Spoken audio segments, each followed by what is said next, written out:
This is a production of PBS Charlotte.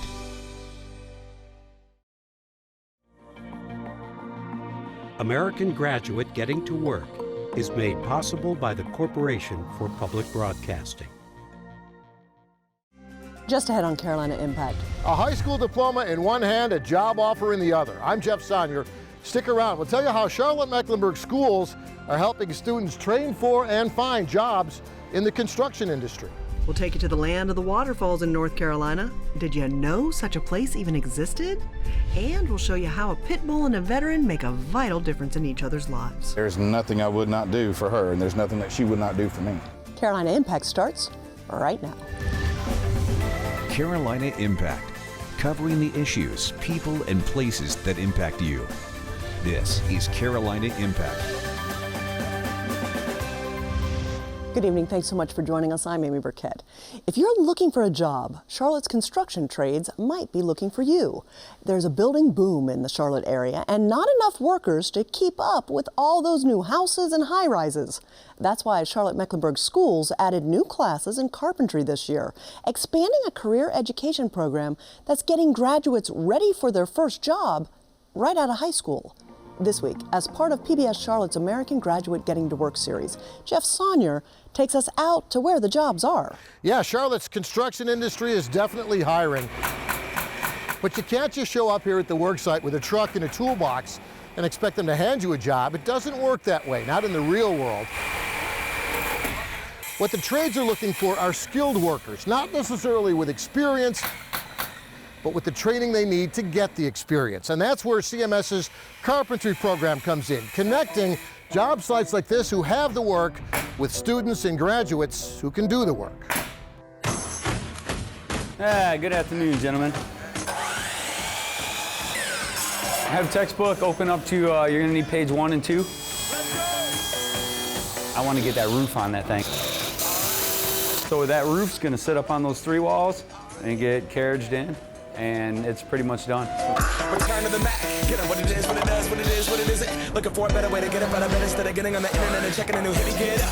We're gonna raise the roof. All right. Yeah, it's Raise the Roof Day at Independence High School's first ever carpentry class. Time for some heavy lifting. All right, boys. To finish up their first ever carpentry project. This is the moment tonight. I need all hands on deck on this one, boys. So we put our hands up like the ceiling can't hold us. Like the ceiling can't hold us. Ready? All right. Here we go, boys. The moment of truth. Like the ceiling can't hold us. Like the ceiling can't hold us. When they learn these skills, they can take them right out the door and do what with them? Have a career. Before CMS, Keith Olson had a successful career in construction himself. Cut off right there. Now he's teaching those skills in the shop and the classroom. So can anybody tell me which line type is often used with dimension lines? Including the math and science they'll need to read floor plans You're gonna scroll down, you're gonna get to your floor plan. and to draw their own blueprints on the job site. We're gonna draw an arrow there, we're gonna draw an arrow there, and we're gonna label that as 22 foot. Honestly, I didn't know what the class was. It was an elective. But for sophomore Fabian Zisueta, something clicked when he picked up these power tools, 2x4s, and started creating things. In a class, obviously, you got to work with the books. But in this class, you hands-on, you get to work with the tools, you get to learn about the tools, and it's very interesting, honestly. And being allowed to actually build stuff here, I didn't know anything about most of these tools that we used. And then now I'm obviously learning more. And like I said, I didn't really know what the class was. And then when I started learning about it, I actually really did enjoy it. And now I'm really looking forward to being in the trades. Here in Charlotte, those trades are hiring too. According to Salary.com, local carpenters with 0 experience, but with the training and certificate they get from the CMS carpentry program, average over $50,000 a year. There's a lot of opportunity out there for folks with these kind of skills. Oh, absolutely. I mean, we're ground zero for jobs in the construction industry. I mean, I have a lot of companies already coming to me asking me for my students. If you're going from one point to another, what I'm looking for is I want these kids to catch on with good companies, a company that's going to give them a career. So it's going to give them good training. They're going to have the ability to advance. It's going to come with good pay, good benefits. And for kids like Fabian Zisueta, it all starts with the skills they'll need on the job site, the skills they're learning now in high school. Having my own business, but just starting off small. Where simple plans for their first carpentry project become part of a blueprint for the future. Now, Keith Olson, the carpentry teacher at Independence High School, he says even though his program is brand new, the kids that are in the program stick with it and do well, won't just be getting credit towards their high school diploma, but can also earn national certification, which will help them get a job not just here in Charlotte, but anywhere in the country.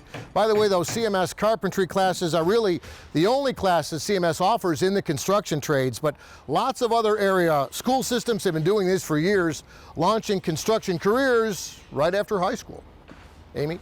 Thanks so much, Jeff. The CMS Carpentry program is now offered at 4 CMS high schools: Independence, Olympic, Harding, and West Meck. Well, it's part of CMS's Career and Technical Education program, which offers pathways to 19 different careers, getting kids job ready once they graduate. Here at PBS Charlotte, all of this is part of our commitment to workforce development and improving our city's economic mobility. You can find an entire library of high-demand technical careers on our website at pbscharlotte.org. Click on Education and American Graduate. Well, more than 15 million people call the Carolinas home, and that number keeps going up. Sure, people come here for everything from the weather to the cost of living, the economy, and of course, the natural beauty. How many other states have the ocean and the mountains? But North Carolina has something else. Carolina Impact's Jason Terzis takes us on an adventure for an up-close look at one of the region's most majestic features. The Carolinas, it really does have it all, especially if you're a nature lover. It's just beautiful, just beautiful. From the beaches on the eastern shore to the mountains and waterfalls in the west, the Carolinas are surrounded by natural beauty. So just what is it about water that people find so enticing? I just love nature in general and how majestic it can be and how calming it can be. Whether it's the crashing waves at the beach or the rushing water in the mountains. I feel renewed. There's just something soothing about it all. Yeah, isn't it funny that something like just so powerful can be so relaxing? I'm a hiker. I just love to hike and camp, and you never run out of places to do that. And the waterfalls are amazing, amazing. Really, I'm in heaven. I don't think I'll ever leave. Whether it's Pisgah National Forest, DuPont State Forest, or just about anywhere else up in the mountains, you're bound to run into a waterfall. Transylvania County alone has more than 250 of them. You know, I think it's a neat part of nature, but there's also something happening, something moving that you get to sit. And then I think it's really good, you know, folks get here and start watching that and you're not looking at your phone anymore. DuPont State Recreational Forest is considered a working forest with a recreational emphasis, the only one in the state with that designation. And so folks can come a lot of hiking, folks are visiting waterfalls and other water features in the forest. We've become very big for mountain biking and horseback riding. There's over 80 miles of trails of various types and difficulties, so it makes it a good spot for lots of activities like that. DuPont has 5 named waterfalls that attract people from just about everywhere. The biggest draw is High Falls, which features a drop of 120 feet. Pretty close to vertical. It does slide down a long granitic run, and it's the tallest single waterfall here and just a really great place to visit. You can get close to the bottom of it and get spray up in your face. And when you get close to it, it's so cool, and you get the little mist from it. It's just awesome. It's just awesome, yeah. Another popular spot in DuPont is Bridal Veil Falls. It slides out over a gently sloping slab of granite And so the water tends to spread out as it goes down. Folks think it looks a little bit like a bridal veil. That's one of my favorite waterfalls because you can walk on the side and go up to the top of it. So popular is Bridal Veil that it was even used during scenes of the 2012 movie Hunger Games. So that was in a period when North Carolina had some pretty strong filming incentives in place that were attracting productions into the state and into the area. And by the time they came here, they had something like 150 people on set working, and it was pretty interesting to watch. Other movies have utilized DuPont's natural beauty and waterfalls as well. Last of the Mohicans was filmed both there and then here at Hooker Falls as well. And then we've had a few other smaller productions. The next biggest one was a film called Max. It was about a military dog being adopted by a family. Over at Hooker Falls, people can jump in for a swim, go for a kayak ride, or just take a moment to soak in the beauty, as Marlo Metcalf of Charlotte did on this day. I grew up in Chicago, and it's either you want to go downtown or do you want to go downtown? I'm just always so thankful every time I come out here to have all this available to me where I live now. Marlo had to be in the Asheville area for work, but decided to come up a day early just to take it all in.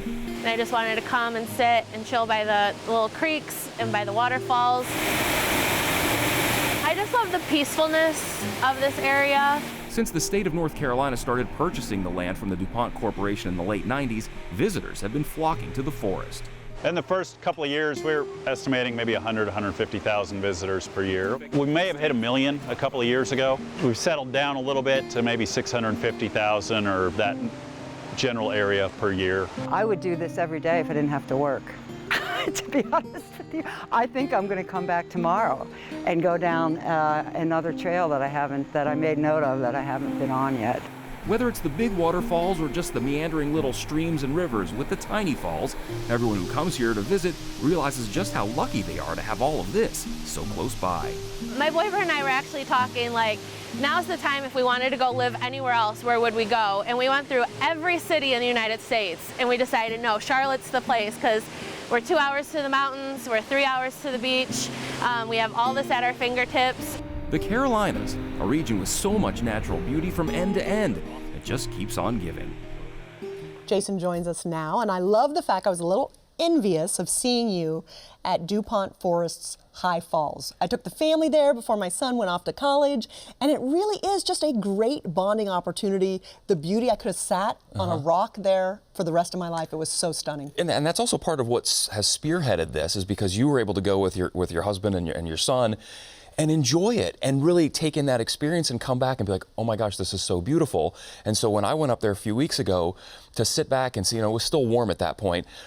People are out there sunbathing, people are out there with their dogs, they're out there, just enjoying the mist from it all and just really just enjoying the natural beauty of it, and to say, oh my gosh, here's this 120-foot waterfall and it's, a couple hours away right up in the hills. And the other thing is we're hoping to extend the subject matter of this beyond just the story that we are airing tonight into a full documentary. Mm-hmm. But we need the stories of our viewers. How can people who may have brought generations to the waterfalls of North Carolina be able to share their stories with you? That's part of what we're doing in this process is, the big story is the waterfalls and the natural beauty we have, but then we're always looking for those stories within the story. And it's those personal connections, like, whether it's you going with your family, people that have gone maybe with their families for generations, used to go with their parents and their grandparents. Maybe someone proposed there, I suspect. Well, yeah, a lot of people have. And so there's all these great little stories within the story. And those are the types of things that we're always looking for, because we'd love to kind of get those inside stories. And so we do have an email set up. It's waterfalls@wtvi.org, waterfalls with an S at wtvi.org. If you have a cool story or know someone that has a cool story, maybe a proposal, or they've gone for generations and have some old family pictures or video, we'd love to hear from you. Because you watch your kids grow up, and you start taking maybe the 3 or 4 year old, and the next thing you know, you're like me, and you have the empty nest at your house, and the students are leaving home, and that could be that kind of connector and memento that you have with all those pictures, and we'd love to share those stories. Jason, thanks so much for playing in the water for us. Absolutely, it was fun. Well, you've heard the saying, a dog is man's best friend. For some area veterans struggling with PTSD, specially trained dogs give them a lifeline. This one-of-a-kind program's called Operation Sidekick. Carolina Impact's Todd Wallace has more. Greg Hynum, of course, couldn't drive his car without keys. Lila. And he wouldn't drive without his wallet. Come on, let's go. But these typical routines stop being normal before Greg ever reaches the front door. Suit on. Because Lila is one more necessity in Greg's life. It takes the edge off of me having to watch my surroundings all the time. Let's go. Because I know that she is. The saying goes that a dog is man's best friend. For Greg, those are more than words. It's his reality. Just sitting here, you know, petting her, touching her, knowing that she's there, it's a game changer. It has absolutely changed my life. Greg is an Iraq War veteran and suffers from PTSD. He left the military 14 years ago, but the battle continued in his mind and emotions. We've tried counseling, we've tried EPDM therapy, we've tried medication, tried self-medication. Medication has helped, but more than anything, the nightmares would have him shaking, leaving him in a cold sweat and depriving him of sleep. That lack of sleep only exacerbated his other symptoms, so he asked his doctor. What do we do about the nightmares? Oh, there's nothing we can do about that. Desperate and determined, Greg and his wife thought a pit bull service dog would help most. I have someone with me that wakes me up before the nightmare gets so bad that I wake up in a cold sweat or yelling or whatever. From my perspective, you know, what better breed to be paired with a veteran than the pit bull, which is often misunderstood, but then again, so is the veteran. So it was a really good fit. Girl, mama dog.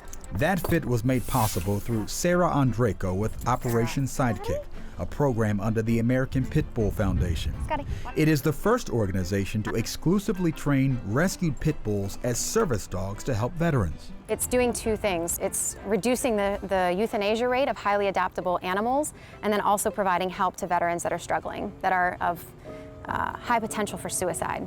In fact, the United States Department of Veterans Affairs estimates an average of 20 veterans a day commit suicide. And because of reputation and perception, the life of a pit bull can be a struggle too. Pit bulls are the most abused, abandoned, neglected, overbred, stereotyped breed class of dog that there are out there. And here we have two beings, you know, we have pit bull type dogs and we have veterans that can come together and, in a sense, save each other, right? Sarah says pit bulls are smart with fantastic personalities. Pregnant mothers on the euthanasia list are pulled from shelters. Their temperaments are then tested. And once a mother is selected and has her litter, the puppies are trained for 18 months to determine which ones will make good service dogs. Service dogs specifically serve one person, and specifically tasks that are geared towards helping that one individual. The training is extensive and expensive. Sarah says a traditional service dog can cost up to $30,000. The American Pit Bull Foundation has been able to reduce that cost to $10,000 by working with shelters, partnering with veterinary programs, and through donations. Training can be in a park or the sidewalk of a busy street. Good, with me. Scotty place. In either place, commands such as sit, stay, and lay are only the beginning. She has to be able to fully function under all types of different distractions. So the more that we can expose her to, the more likely it is that she'll still continue to succeed in any different type of environment. For example, watch how this pit bull, Scotty, does not react to the loud sound of a siren. Good girl. A busy, noisy street. This really could be anywhere in our area, and it may not seem like much, but these are the sights and the sounds that can create unbearable stress for veterans suffering from PTSD. Heel. Greg only takes Lila out during events that may make him feel anxious, like during a parade, dinner at a busy restaurant, or working at his job at Home Depot. Lila remains calm, so he can too. Obviously, just meant by me looking down and operating with her, it basically keeps me in the present. And when I do hear a loud noise, if I have that fight or flight, I can just, you know, sit down on the ground and, you know, just relax. Since a lot of Lila's work is done at night, waking Greg from nightmares, she has to get breaks, which are normally during the day. Yes, good girl. So by the time Greg gets home, they're excited to see each other. Good girl. When I come home, I see her tail wagging and her old booty shaking, you know, and she's just like, he's home. Lila, Anchor. Anchor. Good. Sit. Yes. It's clear Lila helps him at least manage the horrors of war a little easier. And Greg is sharing how this often maligned breed has not only changed his life, he says she saved it. There's nothing I would not do for her, and there's nothing that she would not do for me. I told you, I know all her spots. For this veteran and his companion, a kind of mutual mission of saving one another. For Carolina Impact, I'm Todd Wallace reporting. Oh, it's great to see that bond between those wonderful dogs and those veterans. Thanks so much, Todd. Operation Sidekick is the only program of its kind endorsed by the American Pit Bull Foundation and based right here in our area. Well, many might think science and art don't mix. It's that whole right brain, left brain thing. Tonight, Suzette Rhee introduces us to a woman who finds quantum physics the perfect inspiration for her art.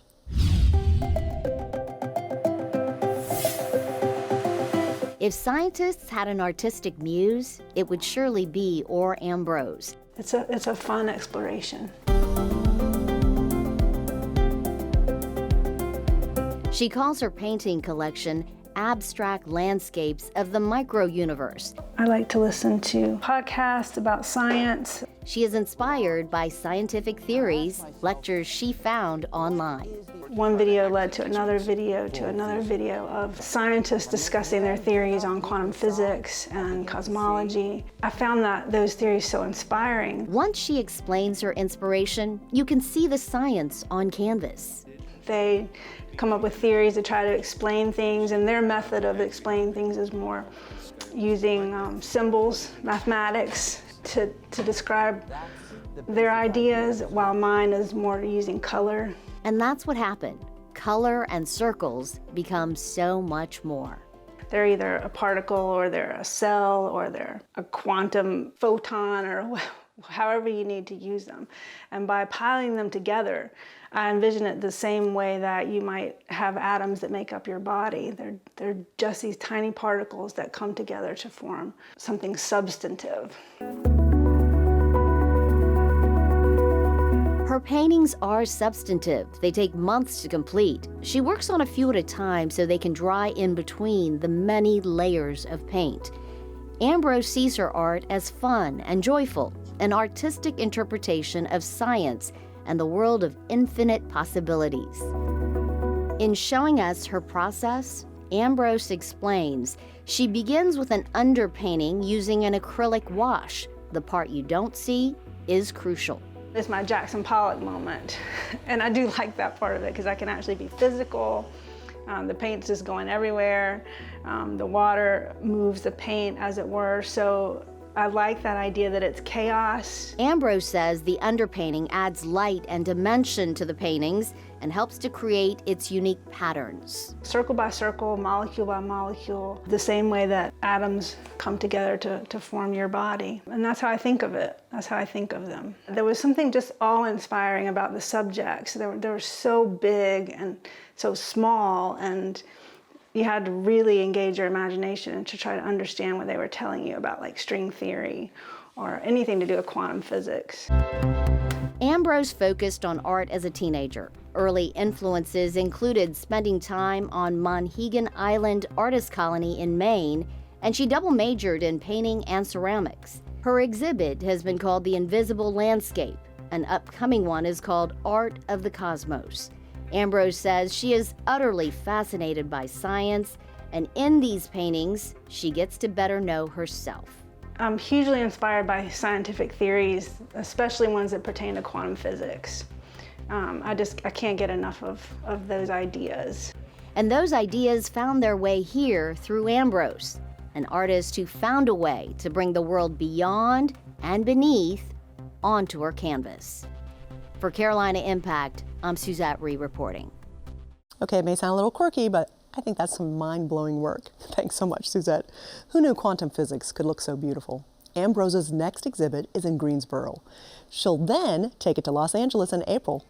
Well, that's all we have time for this evening. Thanks so much for joining us. We always appreciate your time and look forward to seeing you back here again next time on Carolina Impact.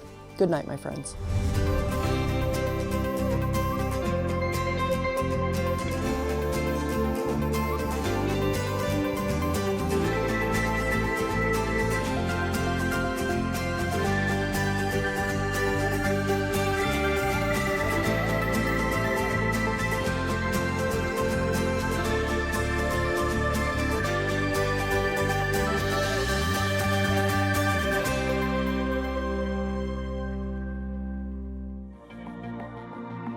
American Graduate Getting to Work is made possible by the Corporation for Public Broadcasting.